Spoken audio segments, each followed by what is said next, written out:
ولمن خاف مقام ربه جنتان ولمن خاف مقام ربه جنتان فبأي آلاء ربكما تكذبان ذواتا أفنان فبأي آلاء ربكما تكذبان فيهما عينان تجريان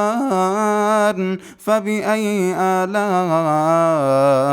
ربكما تكذبان فيهما من كل فاكهة زوجان فبأي آلاء ربكما تكذبان